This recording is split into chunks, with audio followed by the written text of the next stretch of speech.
दुनिया के सबसे छोटे सीईओ सूर्यांश के यहाँ पर, जो बहुत ही कम उम्र का है और 56 कंपनियों का सीईओ बन चुका है।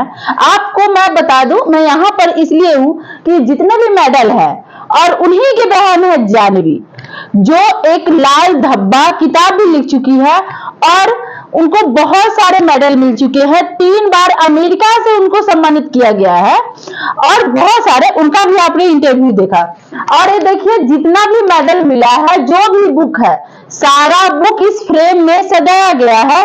टोटल का टोटल बुक और जितना बार सम्मानित किया गया है, टोटल आप देखिए इस फ्रेम में लगा हुआ। अब हम आपको उस छोटे से सीईओ से मिलवाते हैं, जो बहुत ही कम उम्र में 56 कंपनियों को हैंडल करते हैं। अब चलिए मिलते हैं उनसे। 13 साल की उम्र में 56 कंपनियों का सीईओ बन जाना ये छोटी बात नहीं है। चलिए इनसे हम बात करते हैं। चैनल में स्वागत है जी। तो नमस्कार, मेरा नाम सूर्यांश है। मैं 14 साल का हूं और मैं इस दुनिया का यंगेस्ट सीईओ हूं। आप 13 साल की उम्र में 56 कंपनियों का सीईओ कैसे बन गए? जी, इसके पीछे की कहानी यह है कि माहौल मुझे हमेशा से वैसा दिया गया था कि जिसमें मैं इनोवेटिव सोच सकूं, कुछ बड़ा सोच सकूं। और उसी माहौल के बीच मेरी बहन पुस्तक लिख रही थी, हीरोज ब्रेकिंग स्टीरियोटाइप्स। मतलब ये मैं 2021 की बात कर रहा हूँ। उस वक्त क्या हुआ था कि भाई बहन में आपसी नहीं होता कि अगर वो कर रही है मुझे भी करना है, पेरेंट्स के बाद मुझे भी अपना टैलेंट दिखाना है, इस टाइप के वहां पर था माहौल। मतलब मैं कुछ सीरियस नहीं था सारी चीजों को लेके। तो मैंने अपनी पुस्तक लिखी, 10 स्मैश गाई। आप देख भी सकते हैं, ये रही मेरी पुस्तक। और इसी स्मैश गाई में एक फिक्शनल स्टोरी है, एक लड़की की कहानी है, बहुत मोटिवेशनल स्टोरी है। और यही लिखने के बाद मेरे अंदर इंटरेस्ट आ गया था बिजनेस और फाइनेंस के बारे में। मैं सीखने लगा, पढ़ने लगा व्यापार के बारे में, और तब करते करते 56 स्टार्टअप हो गए। अब 13 साल की उम्र में अपनी बहन से कंपटीशन करके 56 कंपनियों का सीईओ बन गए। जी। तो इसको मैंने और ज्यादा पॉजिटिवली लिया। नहीं कहते हैं कि एक मोटिवेशन, एक इंस्पिरेशन थी मेरी, जहाँ से मैंने सीखा। बहुत सारी चीजें हम लोगों ने मिलकर भी इस पुस्तक में डाली हैं। स्टोरी था, जो भी इनोवेशन था, उनके कारण ही बहुत सारा योगदान था उनका इस पर्टिकुलर बुक में। अच्छा, तो जितने भी कंपनी आपसे जुड़ा है, उनको आखिर कैसे पता चला कि आप सीईओ बनने के लायक हैं? जी, ये सारी कंपनीज मेरी ही हैं। सूर्यांश कॉन्टेक्ट प्राइवेट लिमिटेड हमारी मदर और पेरेंट कंपनी है, और उसी के अंदर मैंने ही सारे 56 स्टार्टअप्स को खोला है, और मैं उसका सीईओ हूँ। और इसी के अंदर अलग अलग क्षेत्र में हम लोग, फाइनेंस, मीडिया से लेके डिजिटल मार्केटिंग, हर एक सेक्टर में, क्रिप्टो करेंसी में फैले हुए हैं। हर सेक्टर में हम लोग फैले हुए हैं। 56 कंपनी आप ही का? जी, ये मेरा ही आइडिया है और मैंने ही खोला है सारे स्टार्टअप्स को। उसमें स्टाफ काम भी करते हैं? जी, स्टाफ्स भी हैं, फ्रीलांसर्स हैं, कंपनी में डायरेक्टर्स हैं, और अन्य पोस्ट पे लोग सब है, सीईओ, सीएफओ, सीएमओ, ये सब पोस्ट पे हैं। मैं सीईओ हूँ, और लोग भी हैं अभी जो नॉर्मल इंटर्न्स हैं, वो भी काम कर रहे हैं साथ मिलकर। 14 साल की उम्र में आप आईआईटी कोर्स भी कर चुके हैं कानपुर जी। तो इसकी स्टोरी ये है कि Indian institute of technology Kanpur, आप देख सकते हैं यहाँ पे, वहां से मैं सर्टिफाइड ब्लॉकचेन एक्सपर्ट में बन चुका हूँ आज। वहां से ब्लॉकचेन क्या होता है? ब्लॉकचेन होता है क्रिप्टो करेंसी के बारे में। क्रिप्टो करेंसी का नाम आपने सुना होगा, बिटकॉइन, ये सब का। वो जिस टेक्नोलॉजी पे वर्क करती है उसे ब्लॉकचेन कहा जाता है, और मैंने उसी में मैं पढ़ा हूँ। एक पोस्ट ग्रेजुएशन कोर्स है एक्चुअली में। और मैंने कॉर्पोरेट्स वाले बैच में अपने आप को मैं वहां पे पढ़ रहा था, क्योंकि मैं अभी, ऑफ कोर्स की बात है, मैं अभी 10th में हूँ, तो मैं पोस्ट ग्रेजुएशन का कोर्स डायरेक्टली नहीं कर सकता। तो एक कॉर्पोरेट का अलग बैच था, मैंने उसको ज्वाइन किया और वहां से मैंने सीखा। और इस कोर्स में सबसे बड़ी बात यह है कि बहुत सारे आईआईटियंस थे जो कि अपना जो पीजी कर रहे हैं क्रिप्टो करेंसी और ब्लॉकचेन पे, उससे ज्यादा मार्क्स मुझे आता था। हर हफ्ते जो वीकली टेस्ट हुआ करते थे, 5000 मार्क्स का ऑनलाइन ही टेस्ट होता था, उसमें सबसे पहले मैं खत्म करता था और सबसे ज्यादा मार्क्स मुझे आता था, क्योंकि एक पर्सनल एक्सपीरियंस और नॉलेज था ब्लॉकचेन और क्रिप्टो करेंसी के क्षेत्र में। आपके मम्मी पापा का कितना सहयोग आपको मिला? पूरा सहयोग मिला है। जहां से आइडिया की मतलब स्थापना हुई, जो भी मेरे दिमाग में ये सारी बातें हैं कि व्यापार करना है, पुस्तक लिखनी है, जो भी ज्ञान आया सब उन्हीं का देन है, और उन्हीं की मदद के कारण ये सब कुछ हो पाया है। विश्व के सबसे धनी व्यक्ति से भी अधिक ग्लोबल है आपका। जी, मैं आपको बताता हूँ। टेक क्रंच का नाम आप सुनते होंगे। अमेरिका की लीडिंग मीडिया एजेंसी है, और उसी की सब्सिडरी मतलब उसी की एक इकाई है क्रंच बेस, जो कि डाटा रखती है दुनिया भर के एंटरप्रेन्योर्स और व्यापारी का। आप गूगल जो भी ये डाटा है आप ऑनलाइन भी देख सकते हैं। उसमें मेरा rank mister Elon Musk, sir Ratan Tata, mister Mukesh Ambani, mister Gautam Adani, जो भी बड़े बड़े व्यापारियों को जानते हैं, जो क्षेत्र में सफल हो चुके हैं, उनसे ज्यादा रैंकिंग मेरी आई थी। मेरी रैंकिंग सबसे कम 8 पे आ गई थी, और अभी 130 के करीब है। आप आराम से ऑनलाइन देख सकते हैं। और अभी मिस्टर एलॉन मस्क जी का रैंक 250 या 300 के करीब चल रहा है। मुकेश अंबानी जी का रैंक 600-700 के करीब चल रहा है। तो उनसे ज्यादा रैंक मेरा क्रंच बेस ने दिया था।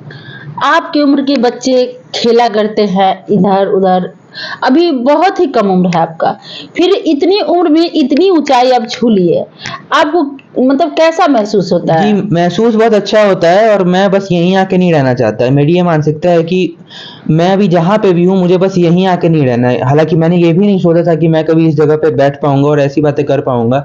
ये सब कुछ भगवान का देन है, लेकिन मुझे और इससे ऊपर उठना है और अपने व्यापारों को और ऊपर उठाना है, नए लोगों को जोड़ना है कंपनीज़ में, जिससे इंडिविजुअली जो मेरा ग्रोथ हो और पूरे कंट्री का ग्रोथ हो। मेरा यही मानना है कि मैं जो भी व्यापार कर रहा हूँ, जो भी कंपनीज़ पे काम कर रहा हूँ, पूरे इंडिया का ग्रोथ उसमें होना चाहिए। पर्सनल ग्रोथ के बारे में मैं ज़्यादा नहीं सोचता। कैसे लोगों को जोड़ना चाहेंगे आप अपनी जी, कंपनी मेरे में? कंपनीज़ में एक जो सबसे एक्स फैक्टर आप कह सकते हैं, इसमें डिग्री नहीं देखी जाती है। मेरी ये मानसिकता है कि डिग्री से लोग बंध जाते हैं, टैलेंट बंध जाता है। इंटरेस्ट है आपका कोडिंग में, फिर भी आप डिज़ाइनिंग के लिए जा रहे हैं किसी अलग कॉलेज में। ये मतलब जो भी पेरेंट्स का सपोर्ट बहुत बच्चों को नहीं रहता है, यहाँ स्किल को ज़्यादा ढूँढा जाता है। यहाँ पे जो भी कंपनीज़ में लोग आते हैं, मैं हमेशा कहता हूँ उनसे कि अगर आपके पास स्किल है तो मैं ज़रूर आपको काम दूँगा। ये प्रैक्टिकल बात है, क्योंकि मुझे स्किलफुल लोग चाहिए, ना कि वो लोग जिनके पास डिग्री है लेकिन कोई प्रैक्टिकल एक्सपीरियंस और नॉलेज नहीं है। अगर आपके पास एक्सपीरियंस है, आपने कहीं काम किया हुआ है, तो बिना किसी डिग्री के आप आ सकते हैं। कोई उम्र का बैरियर नहीं है। मैं खुद अभी 14 साल का हूँ, तो इसमें कोई उम्र की बैरियर नहीं है। कोई भी इंसान अप्लाई कर अच्छा, सकता है। आपने कहा कि अपने बहन को देखने के बाद आपने एक पुस्तक लिखी जी, थी। जी। बहुत सारे ऐसे बच्चे होते हैं जो अपनी बहन या भाई जो आगे बढ़ते हैं उसको डिस्टर्ब करके उसको आगे बढ़ने नहीं देते हैं जी। और जलन करते हैं, लेकिन आपका जलन आपको बहन की बराबरी में ला दिया। जी, यही बात मैं कहना चाहता हूँ। आज जो लोग, मतलब मैं इसको कहता हूँ कि वो लोग बहुत इम्मैच्योर हैं, जो भी ये काम कर रहे हैं, मतलब जल रहे हैं। भाई-बहन की तरक्की से कभी नहीं जलना चाहिए, वो भी आप ही की तरक्की में गिना जाएगा। वहाँ से मैंने इंस्पिरेशन लिया। मेरी बहन पुस्तक लिख रही है, मैं ज़्यादा डिस्टर्ब करता, कहता कि मुझे करना नहीं है, वो कर रही है, इस टाइप की जो बातें थी, ये मेरे दिमाग में कभी नहीं आई।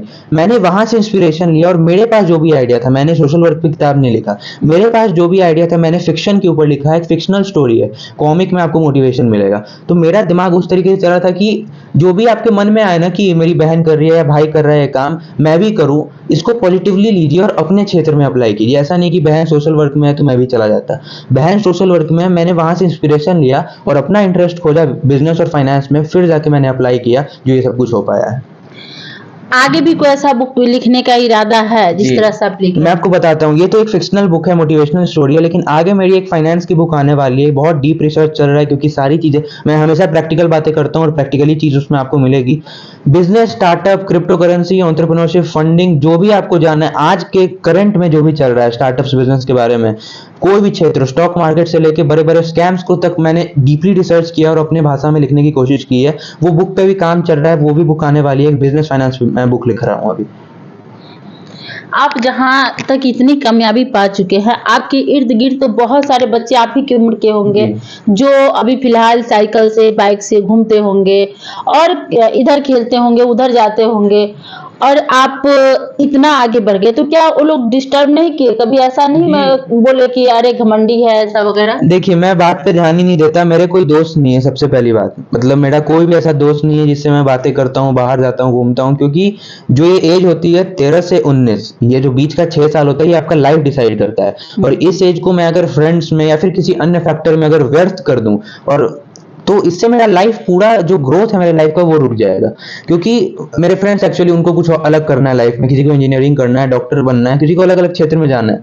लेकिन अगर मैं उनके साथ उठने बैठने लगूंगा तो वो जो बातें कर रहे हैं मुझे भी करना होगा, मुझे भी सीखना पड़ेगा। तो मैं वैसे फ्रेंड्स ही नहीं बनाता। मेरे कलीग्स हैं, स्टार्टअप्स में है, बिजनेस में है, जो अच्छे एस्टेब्लिश्ड एंटरप्रेन्योर्स हैं, मैं उनसे बातें करता हूँ। अपने अपने पापा के फ्रेंड्स के साथ बैठता हूँ, क्योंकि मुझे नॉलेज होती है, क्योंकि मेरा मानसिकता उस प्रकार का हो चुका है कि अब मुझे बड़े लेवल पे बातें करनी है और बातें समझनी है, इसलिए मैं वैसा काम कर रहा हूँ। और ये उम्र में आपको भी हमेशा यही करना चाहिए। जो भी ये गलत एक्स फैक्टर्स है उनको साइड कीजिए अपने लाइफ से, और अपने लाइफ पे फोकस कीजिए और अपने स्किल पे ध्यान मतलब दीजिए। एक कहावत है कि दोस्ती करो तो अपने से बढ़ो और ज्ञानी से करो, वही चीजों को आप अपना रहे हैं। यही संस्कार आपका बिल्ड करता है। आप जो भी, मेरे जो हम उम्र लड़के होंगे या लड़कियां होंगी, अगर मैं उनसे बातें कर रहा हूँ, दोस्ती कर रहा हूँ, सबसे बड़ा चीज जो मेरे लाइफ से चला जाएगा वो होगा एक्सपीरियंस। अगर मैं किसी बड़े से सीख रहा हूँ तो वो अपना एक्सपीरियंस मुझे दे रहा है किसी भी फील्ड में। मुझे व्यापार के बारे में नॉलेज है, लेकिन किसी बड़े से सीख रहा हूँ तो उनके पास भी कोई बात होगी। अब जो मेरे उम्र का लड़का है जिसको व्यापार से लेना देना ही नहीं है, मैं उससे क्या सीखूंगा? उल्टा मेरा टाइम वेस्ट होगा उसके साथ कोई अन्य बातों में रह जाने से। इसलिए मैं हमेशा वैसे मित्र बनाता हूँ, वैसे लोगों से बात करता हूँ जो मुझसे ज्यादा जानते हैं और मुझे सिखा सकते हैं। इससे मेरा एक संस्कार और मेरा एक ग्रोथ होता है। आपकी उम्र के बहुत सारे लड़के इधर उधर अभी भटक रहे होंगे या पढ़ाई कर रहे होंगे, उसके लिए आप क्या कहना चाहते जी, हैं? मेरा यही कहना है कि अगर आपका ध्यान कहीं भी जा रहा है अपने लाइफ से लेके, तो मैं नहीं कहता हूँ, बड़े बड़े एंटरप्रेन्योर बिल गेट्स से लेके वॉरेन बफेट सारे लोग एक ही बात कहते हैं कि फोकस के साथ किसी भी काम को करने में आपको सफलता मिल ही जाएगी। आप चाहे पढ़ रहे हैं तो पढ़ते रहिए, पर अगर पढ़ रहे हैं तो एकदम मन लगा के पढ़िए, और आपको जहां भी जाना है वो तो आपके लाइफ का चॉइस है। आपको साइंटिस्ट बनना है, डॉक्टर बनना है, जो भी बनना है आप बनिए। अगर आपको व्यापार करना है तो बस व्यापार के बारे में सीखिए और अब करिए, इनोवेटिव आइडियाज लाइए। और समाज सेवा में जाना है या किसी अन्य क्षेत्र में आपको ड्राइंग करना है, डांसिंग करना है, सिंगिंग करना है, आपका इंटरेस्ट जहां पे भी हो, अपना फुल ऑन, नहीं कहते हैं ऑल इन हो जाना किसी भी चीज में, आप ऑल इन हो जाइए, पूरी तरीके से अपने लाइफ को डिवोट कर दीजिए उस पर्टिकुलर चीज पे। इस उम्र से अगर ये सीरियसनेस, इतनी मेच्योरता आपके अंदर आ जाएगी अपने लाइफ को लेके, तो वैसे ही लोग सफल होते हैं। सफल इंसान कोई अलग तरीके से पैदा नहीं होते, वो भी नॉर्मल बच्चों की तरह ही रहते हैं, लेकिन वो हर एक काम अलग तरीके से करते हैं। ये जो उनके लाइफ में एक बड़ा फैक्टर है जो उनको ग्रोथ ला के देता है। आप भी वैसा ही कीजिए और सीखिए, हमेशा सीखते रहिए। मैं आज भी डेली कुछ ना कुछ सीखता हूँ। अभी तक मैं सैकड़ों किताबें पढ़ चुका हूँ, बिजनेस, फाइनेंस, कम्युनिकेशन स्किल्स, अलग अलग टेक्निक्स को मैंने सीखा है, हर एक चीज को मैंने पढ़ा है, तब जाके ये सब कुछ हो पा रहा है। आप भी सीखिए और उसके लाइफ, अपने लाइफ में अपनाइए इस चीज को। अभी कौन से क्लास में? अभी मैं क्लास 11th में हूँ। ये सूर्यांश है और ये 56 कंपनियों का सीईओ है। और आपको मैं बता दूं, अभी इंटर में है और 10th में ही था, तो एक कानपुर से आईआईटी कोर्स कर चुका है और एक बुक भी लिख चुका है, और दुनिया का सबसे छोटा लड़का में गिनती आता है, क्योंकि इतनी कम उम्र में सीईओ बन जाना बहुत ही नामुमकिन है। और बच्चों को एक सीख दिए हैं कि अपने उम्र के लड़कों को कि अपने से बड़ों से दोस्ती करना चाहिए और ज्ञानी से, ताकि हमें कुछ न कुछ सीखने को मिले। अगर हम उम्र और जिनको जानकारी नहीं है उनसे हम दोस्ती करते हैं तो हमारा समय बर्बाद ही होता है। तो आप लोगों का क्या राय है और इनको देखकर आप क्या सीखते हैं, कमेंट जरूर करें।